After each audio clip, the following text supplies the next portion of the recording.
अस्सलाम वालेकुम दोस्तों।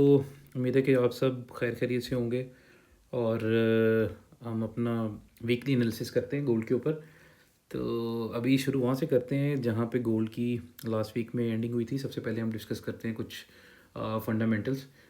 जैसे कि मैंने क्योंकि ग्रुप में मैंने लास्ट वीक में बताया था कि गोल्ड ना बाइंग में है, और उसकी वजह क्या थी कि जब इस वीक से पहले यानी कि इस वीक से पहले जो वीक था उस वीक के अंदर जब फेड के मेंबर्स ने 1 से 2 दिन के अंदर इकट्ठे फेड के मेंबर्स ने अपनी स्पीच दी थी, और उसमें फेड के मेंबर्स में जिसमें कि एक मेन मेंबर जो न्यूयॉर्क फेड का बेसिकली चेयरमैन है और परमानेंट वोट रखता है फेड के अंदर जब वोटिंग होती है, तो उसके अंदर उसने विलियम्स ने बेसिकली ये बात की थी कि वो रेट कटिंग के हक में है।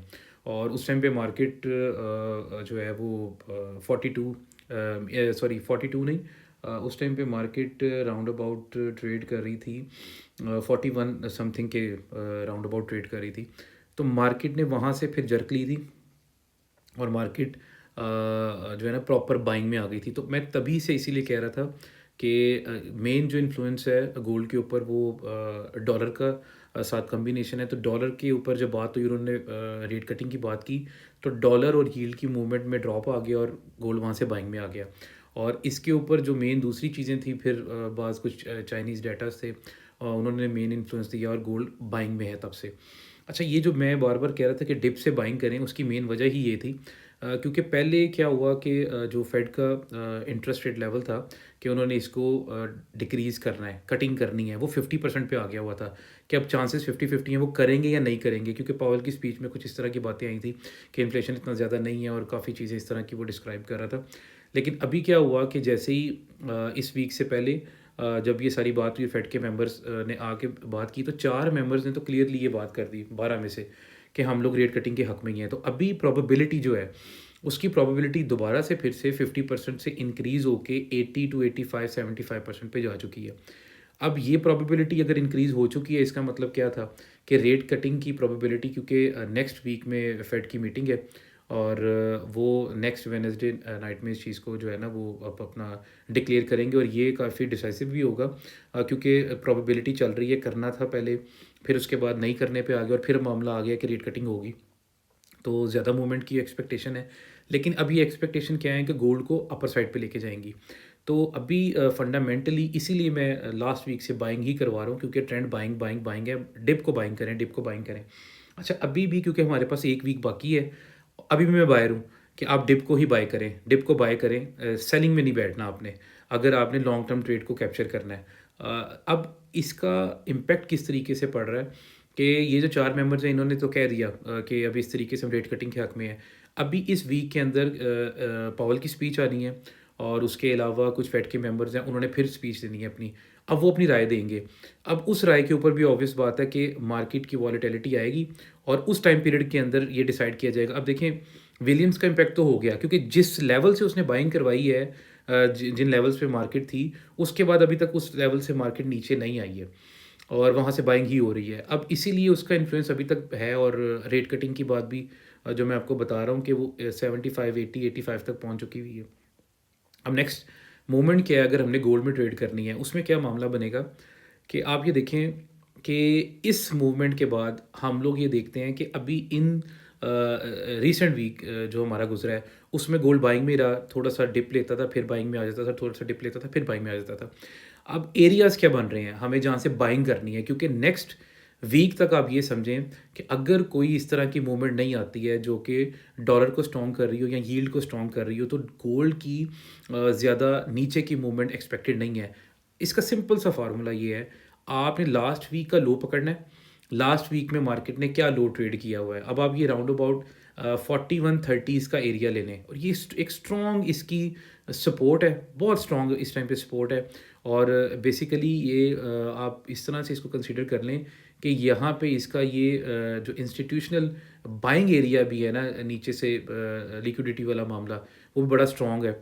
तो अब आप ये समझ लें कि ये एरिया बहुत ज़्यादा स्ट्रॉन्ग है। अगर ये एरिया ब्रेक होता है तो मार्केट सेलिंग में आएगी, अदरवाइज़ मार्केट को इस वीक के अंदर आप 4160, 4170, 4180, 85 इन एरियाज़ के बेहतरीन तरीके से बाइंग कर सकते हैं और स्टॉप 35 के नीचे के हैं। और प्रॉफिट टेकिंग आपकी क्या है? प्रॉफिट टेकिंग आपकी फर्स्ट एरिया 4175, फिर 42 सॉरी 75, फिर 42 95 और फिर 4305 और 4310 के लेवल्स है। अच्छा, ये अच्छी खासी प्रॉफिट टेकिंग है अगर आप इसको नीचे से डिप से बाइंग करते हैं। लेकिन अभी करंट सिनेरियो क्या है, थोड़ा सा हम इसको डिस्कस करते हैं।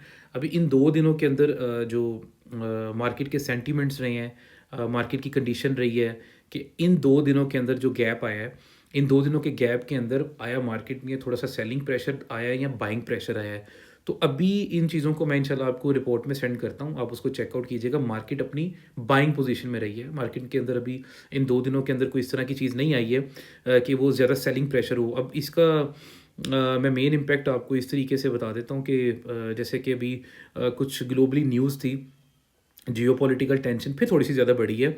यूक्रेन और रशिया की जो वॉर है उससे रिलेटेड वो टेंशन थोड़ी सी फिर दोबारा से बढ़ गई है। और उसके अलावा एक फैक्टर जो इस दिन इन 2 दिनों के अंदर जो है वो आया है, वो आपने देखा होगा कि वो बेसिकली इतना गोल्ड पे तो नहीं इम्पैक्ट होता, लेकिन थोड़ा सा जियोपॉलिटिकल टेंशन क्रिएट करता है जो अफ़गानिस्तान वाला मामला बना है वहाँ पे यूएस के अंदर। क्योंकि ये मुल्की पैमाने पे नहीं है, लेकिन इन फ्यूचर थोड़ी सी प्रॉब्लम क्रिएट करता है, क्योंकि यूएस ने क्या किया है कि कुछ चीज़ों के ऊपर रिस्ट्रिक्शन लगाई है और उनको कुछ चीज़ों का आइडिया हुआ है जो कि उनको इन फ्यूचर थोड़ा सा थ्रेट महसूस हो रहा था। इस बेस के ऊपर ये थोड़ा सा जियोपॉलिटिकल टेंशन को क्रिएट कर देता है, जो कि सेफ हेवन के लिए फिर पॉजिटिव होता है, गोल्ड इसमें पॉजिटिव जाता है। उसके अलावा अगर हम अभी न्यूज़ पे बात करें तो ओपेक की मीटिंग थी।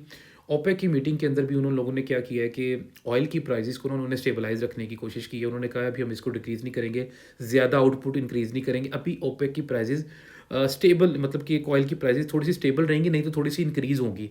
तो ये इन्फ्लेशन बढ़ाता है, तो अगर इन्फ्लेशन बढ़ता है तो ये भी थोड़ा सा गोल्ड को पॉजिटिव लेके जाता है। ये इस तरह के कुछ फैक्टर्स हैं। उसके अलावा चाइनीज़ डाटा था सैटरडे को, वो भी उनकी ग्रोथ से रिलेटेड थोड़ा सा मामला ख़राब रहा है, तो ये भी गोल्ड को पॉजिटिव में लेके जाता है। इसीलिए ये 3-4 चीज़ें इस तरह की थी कि इन 2 दिनों के अंदर गोल्ड के लिए वो पॉजिटिव ही रहा है मामला, अभी फ़िलहाल। उसके अलावा कुछ जो फिर से इसराइल और गज़ा का मामला इन 2 दिनों के अंदर हिट हुआ है, जो उन्होंने क्या कहते हैं ड्रोन फायर्स किए हैं। इसराइल ने फिर से थोड़ा-सा उनके साथ जो है ना गज़ा वाले मामले के अंदर फिर ये मामला थोड़ा-सा ख़राब किया। तो ये कुछ चीज़ें इस तरह की हैं कि जो गोल्ड को अभी तक जो है ना बुलिश मूवमेंट जो है ना वो दिखा रही हैं, जिसमें कि गोल्ड की बाइंग के चांसेस ज़्यादा हैं।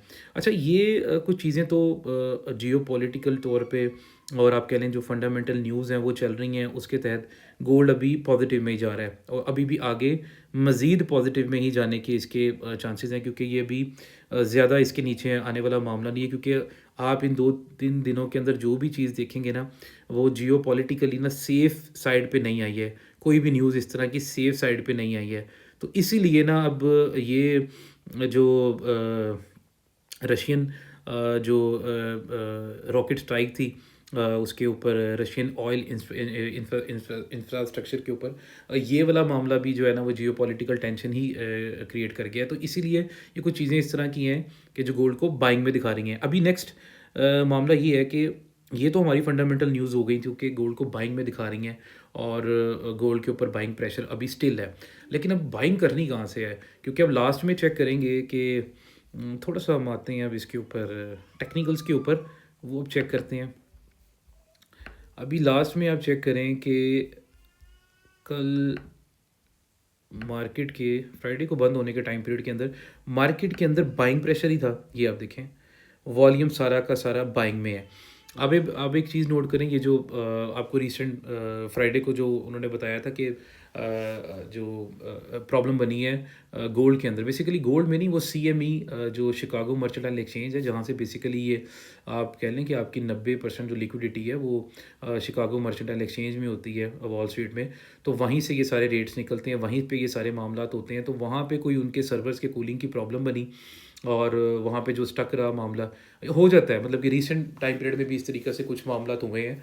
तो इसमें कुछ इस तरह का मामला नहीं होता है कि आप बिल्कुल ही कोई पैनिक हो जाए, ये हो जाए, वो हो जाएगा, ऐसा कुछ नहीं होता है। लेकिन ये है कि आप अपने ट्रेड्स को क्लोज़ करें, वो ज़्यादा बेहतर होता है। लेकिन ये प्रॉब्लम क्रिएट कर देते होते हैं, किसी की ओपन पोजीशन है, वो कहीं पे गैप ओपन हो गया या मामला ख़राब हो गया, ऑब्वियस बात है कि आप ना उस टाइम पीरियड के अंदर स्टॉप दे सकते हैं, मार्केट बंद है, ब्रोकर्स भी कुछ नहीं कर सकते हैं, वो कहते हैं कि हमें आगे से फीड नहीं मिल रही है। तो इस तरह की चीज़ें पहले भी हो चुकी हैं, ये कोई पहली दफ़ा नहीं था। लेकिन ये है कि फ्राइडे को ये थोड़ा सा मसला बना, उसके बाद देखें जब ये गोल्ड नीचे की डिप्स ले रहा था, तो वॉल्यूम देखें, वॉल्यूम इतना नहीं था, और गोल्ड ने नीचे की स्पाइक्स ली और फिर वापस स्पाइक ली, फिर वापस। तो अब आप ये देखें कि गोल्ड फ्राइडे को 4226.80 का हाई है, और बंद हुआ था 4212 के राउंड अबाउट। गोल्ड क्लोज हो रहा है बल्कि 4223 के पास, ये मेरे पास क्लोज हो रहा है। तो अब एक्सपेक्टेड क्या है, अब सारी न्यूज़ बाइंग की हैं, और जो एक्सपेक्टेड इसकी मूवमेंट है, क्योंकि हमने कुछ एरियाज़ डिफ़ाइन करते हैं ना कि इसको बाइंग करनी कहाँ से चाहिए, कौन सा इसका होल्डिंग एरिया है। और मैं आपको बताता हूँ कि फेब लेवल्स काफ़ी ज़्यादा यहाँ पे रिस्पेक्ट करते हैं इसको, कि मार्केट के पुल बैक यहाँ से हो जाएँ तो ज़्यादा बेहतर है। अब इसके अगर हम लोग फंडामेंटली देखें तो जो स्ट्रॉन्ग एरियाज़ हैं, तो मैं ये कंसीडर करूँगा अभी इसका जो ये ब्रेकआउट हुआ है, ये जो ब्रेकआउट हुआ है इसका, आप इस एरिया से अबव बाइंग रखें। मतलब कि आप इसको कंसीडर इस तरह से कर सकते हैं कि आपका 4190s के round about first buying area है, और उसके अलावा आप ये देख लें 4162, ये सारा का सारा आपका बाइंग एरिया है जो आपको अच्छा पुल बैक दे सकता है। अब यहाँ पे एक बड़ी इंपॉर्टेंट चीज़ है कि इलियट वेव के हिसाब से अगर अब हम यहाँ से अपना फेब लेवल भी डिफ़ाइन करें, तो वो इन एरियाज़ को ही ट्रिगर आउट करेगा। मतलब कि अगर हमने बाइंग करनी है तो हमारा कौन कौन सा एरिया बेहतरीन निकल रहा है, ये भी मैं आपको अभी दिखाता हूँ।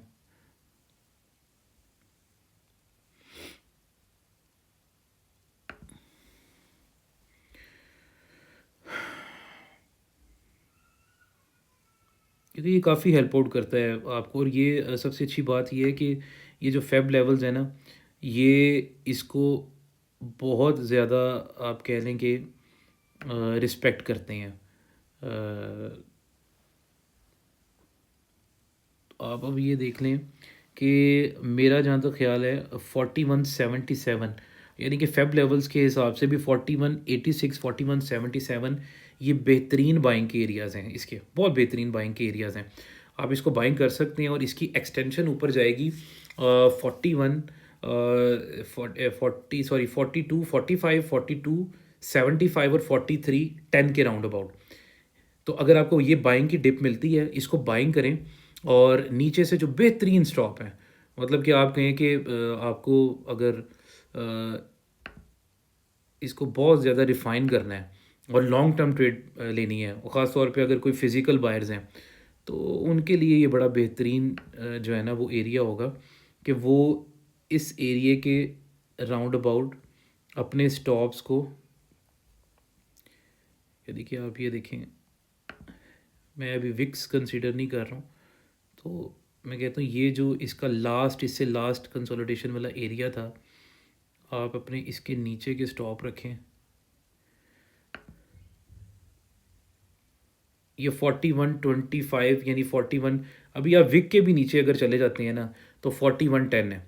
तो अब आपको यहाँ से बाइंग की जो एक्सटेंशन है ना वो 43 तक मिलती है, और इसके इसके मिड में ये जो एरियाज़ हैं जो मार्केट ने लास्ट वीक के अंदर इन सारी एरियाज़ को अपना रिस्पेक्ट किया हुआ है।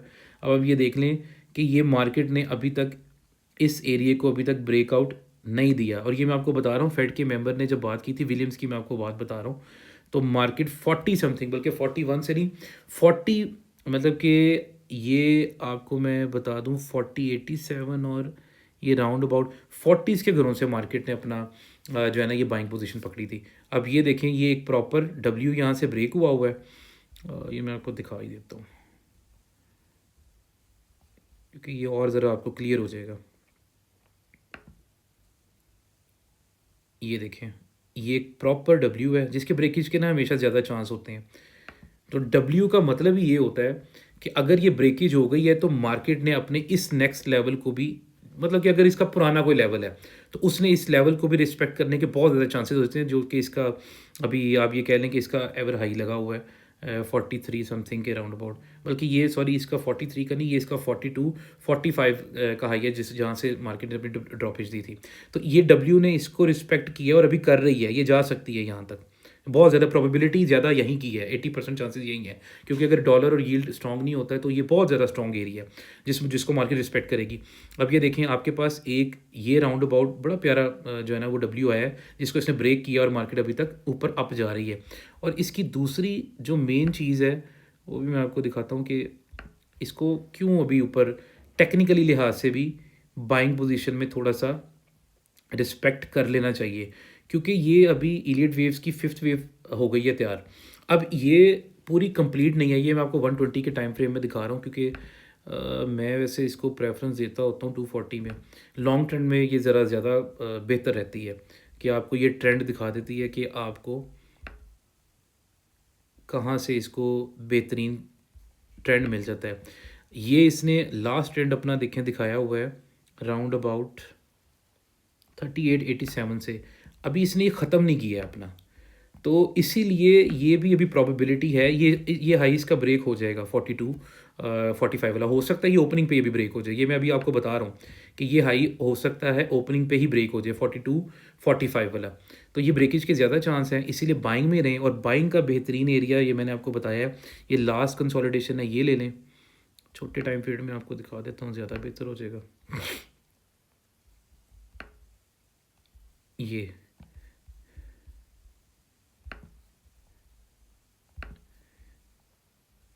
और ये आपको मैंने स्टॉप बता दिए 4110 के नीचे के 4135 41, ये बड़े स्टॉप आपके ये बता रहा हूँ। और अगर आप छोटे स्टॉप्स के साथ चलना चाहते हैं तो पहले स्टॉप तो आपके 4160 के नीचे के हैं। आप ये समझ लें कि आपका लास्ट डे का जो वीक का जो लो है ना, लास्ट वीक का लो, आपने उसके ऊपर रहना है और लास्ट डे का लो पे आप चले जाएँ। 4140 के बेहतरीन आपके स्टॉप हैं, यानी कि 35 40 इन एरिया से मार्केट ट्रिगर हुई हुई है वापस ऊपर, तो ये आपके बेहतरीन स्टॉप हैं। आप इन स्टॉप्स के ऊपर बाइंग कर सकते हैं।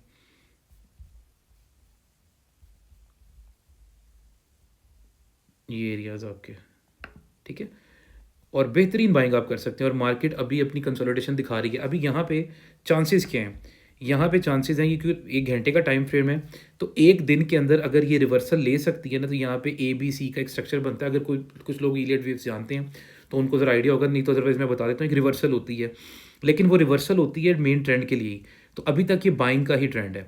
तो ये रिवर्सल आपको जहाँ पे मिलती है, जैसे मैं आपको बता रहा हूँ 4195 4185, ये मैंने फेब के लेवल्स भी आपको दिखा दिए हैं। तो यहाँ से बाइंग करें, नेक्स्ट एक्सटेंशन आपको अच्छी ऊपर मिलेगी इसकी, क्योंकि वॉल्यूम भी देखिए बाइंग में ही ज़्यादा है और आपको अच्छा वॉल्यूम भी मिल रहा है कि लोग बाइंग में ही हैं, आपकी ज़्यादा बाइंग के ही चांसेस हैं। ये देखें, लास्ट भी वॉल्यूम स्पाइक हुआ है, कि अच्छा खासा बाइंग में वॉल्यूम आया है।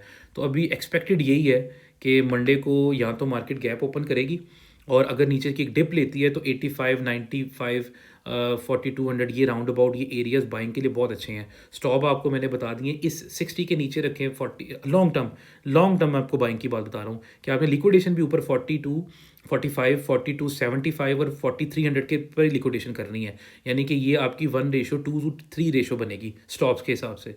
तो ये एक अच्छी बाइंग बनेगी, ठीक है। इन स्टॉप्स के साथ बाइंग करें तो आपका बेहतरीन इंशाल्लाह जो वीक की प्रोडिक्शन है वो अच्छी जो है ना वो बन जाएगी। अब ये देखें, यहाँ पे भी इसके जो एरियाज 4195 पहली रेजिस्टेंस यहाँ पे है, जो कि ये मेरी लाइन स्टडीज़ है, मैं इनको भी देखता हूँ। तो और उसके अलावा जो इसकी सपोर्ट है 4164, बिल्कुल ये जो मैं एरियाज़ में आपको बता रहा हूँ, ये इसकी अभी बेहतरीन सपोर्ट बन रही है राउंड अबाउट। ये कंसोलिडेशन के बाद ये कुछ एरियाज़ अच्छे हैं कि यहाँ से आपकी बेहतरीन बाइंग बन सकती है, ठीक है। तो इसको कंसीडर करें इंशाल्लाह। बाकी फिर हम ग्रुप में साथ साथ ट्रेड भी करते रहेंगे, और जो न्यूज़ के एलिमेंट है वो साथ हम डिस्कस करते रहेंगे कि ये चीज़ें हैं, और अभी मार्केट कहाँ से रिवर्सल भी ले सकती है। बेहतर है, बेहतर मैं आपको कहता हूँ, देखें ट्रेंड के साथ बैठेंगे ना तो वो ज़्यादा बेहतर है पैसे बनाने के लिए। थोड़ा सा वेट कर लिया करें ट्रेड का, लेकिन ट्रेंड में बैठ जाएँ। बाइंग में बैठें, अभी फिलहाल ट्रेंड बाइंग का ही है, सेलिंग में ट्रेंड नहीं आया है टेक्निकल लिहाज से भी और फंडामेंटल्स के भी लिहाज से। अभी फ़िलहाल सेलिंग ट्रेंड नहीं है, अगर आएगा तो हम उस टाइम पीरियड में कोई डिसीजन लेंगे, लेकिन फ़िलहाल बाइंग ट्रेंड है, ठीक है। इसको मस्ट कंसीडर रखें। तो इंशाल्लाह बेस्ट ऑफ लक आपको। अभी आधे घंटे में मार्केट जो है ना वो ओपन हो जाएगी, तो आप इसको चेकआउट करें और देखें कि कहाँ कहाँ से ट्रेड बन सकती है, और ये चीज़ काफ़ी काफ़ी ज़्यादा इंशाल्लाह आपके लिए हेल्पफुल साबित होगी। ओके, बाकी मैं इंशाल्लाह रिपोर्ट आपको ग्रुप में सेंड करता हूँ। ओके, बहुत शुक्रिया आपका, थैंक यू।